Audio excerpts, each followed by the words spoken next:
नमस्कार दोस्तों, मैं अंकुर उपाध्याय स्वागत करता हूं आप सभी का आपके अपने YouTube channel share market analysis में। दोस्तों यहां पे आप सभी के साथ बात करने वाला हूं Q3 की अपडेट्स आते हुए दिख रही हैं कुछ कंपनीज की तरफ से, जिसमें एक नाम बड़ा फेमस है बजाज हाउसिंग फाइनेंस का। इसके भी अपडेट आए हैं दोस्तों Q3 के और अच्छे अपडेट्स लग रहे हैं, जहां पे अपडेट ये आ रही है कि कंपनी का AUM जो है वो लगभग 26% से बढ़ता हुआ दिख रहा है ईयर ऑन ईयर बेसिस पे। और इसी कारण इस कंपनी को सबसे ज्यादा वैल्यूएशंस दिए जा रहे हैं इस सेगमेंट में। जब ये बाजार में आया था तो ये चर्चा काफी थी कि भैया बजाज हाउसिंग फाइनेंस महंगे वैल्यूएशंस पे आ रहा है। एक्चुअली में नॉर्मल से थोड़ा महंगा रहा है, लेकिन लिस्टिंग के बाद काफी महंगा हो जाएगा। ये हुआ भी ऐसा ही, और लेकिन उसके बाद इसमें करेक्शन भी आई। बट तब से लेकर अभी तक 2-3 अपडेट्स कंपनी ने पेश करे हैं, ग्रोथ बहुत दमदार रही है, जिसकी वजह से कंपनी के वैल्यूएशंस धीरे धीरे धीरे रीजनेबल होते हुए दिखने लगे हैं।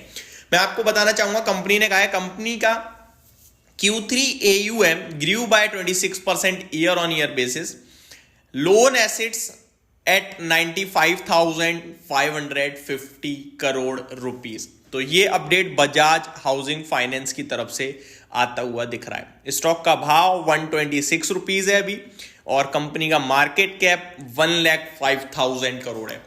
मेरे को जहां तक याद आ रहा है, लास्ट टाइम कंपनी का AUM था अराउंड 1,03,000 करोड़ का, एंड अगर ये 26% से ग्रो करा है तो अब ऑन एन एवरेज, अब मुझे प्रीवियस ईयर का नहीं पता क्योंकि उसके बेस पे 26% ग्रो करा है, अराउंड 1,10,1,15,000 करोड़ के समथिंग पहुंच ही गया होगा। एग्जैक्टली फिगर यहां पे नहीं दिया हुआ है, बट मैं आपके साथ शेयर करता, अगर दिया होता तो ज्यादा मेरे लिए भी बेटर होता। यानी कि अब आप ये कह सकते हो ऑलमोस्ट कंपनी का मार्केट कैप जो है ना वो AUM के अप्रोक्स चल रहा है। AUM से सस्ता मार्केट कैप ज्यादातर NBFCs का है, जो ये हाउसिंग फाइनेंस से रिलेटेड है उनका है, बट इस कंपनी का अभी भी ऑलमोस्ट सिमिलर टाइप ही चल रहा है। उसके पीछे एक ही रीजन है दोस्तों कि कंपनी ग्रो बहुत तेज कर रही है, और NPA लेवल कंपनी की, एसेट क्वालिटी कंपनी की बहुत ही ज्यादा स्ट्रांग है। यानी सबसे अच्छी एसेट क्वालिटी अगर आप देखो तो वो इसी की है। लेकिन इसके बावजूद कुछ लोग हैं जो ये कह रहे हैं कि भैया बजाज हाउसिंग फाइनेंस ठीक नहीं है, वैल्यूएशन अभी भी एक्सपेंसिव है। मैं आपको एक रिपोर्ट बताना चाहूंगा, sell Bajaj housing finance share advises this analyst citing expensive valuations. तो भैया क्या हुआ है, पूरी डिटेल पढ़ते हैं एक बार। Brokerage firm Kotak institutional equities has initiated coverage on newly listed Bajaj housing finance limited with a sell recommendation. Kotak Institutional Equities has a price target of 100 on the stock, which implies potential downside of 20 rupees from Thursday closing price. Thursday के closing price से है ये।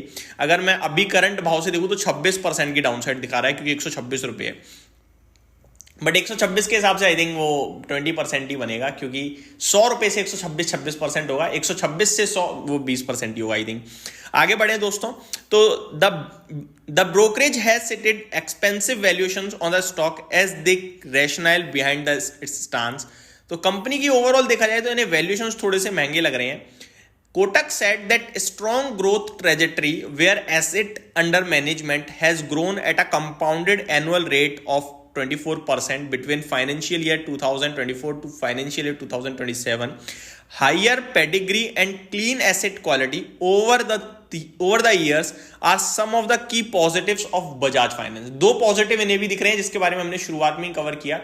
दमदार growth AUM की, और asset quality बहुत ही strong है, लेकिन उसके बावजूद भी इन्हें महंगे वैल्यूएशन लग रहे हैं। However, intense competition and low spread in the prime housing space keep a lid on the company's return on equity to mid teens. तो मिड टीन्स में रिटर्न ऑन इक्विटी रह सकता है। मिड टीन आप कह सकते हो 15-14, ये मिड टीन हो गई। effective execution of its business strategies to sustain high growth, risk to its net interest margin from migration to external benchmark lending rate, or a sharp movement in rates and intense competition in the prime segment are some of the key risks for Bajaj Housing Finance, Kotak Institutional Equities highlighted in its note. Out of 7 analysts that now have coverage on Bajaj Housing Finance, 4 of them have a sell rating, and while 3 of them buy. तो सात brokerage firms हैं जो इस पे report निकाल चुके हैं अभी तक, 4 बाय हैं, 3 सेल हैं। बजाज हाउसिंग फाइनेंस का जो आपकी लिस्टिंग है वो बहुत दमदार हुई थी, ये सबको ही पता है।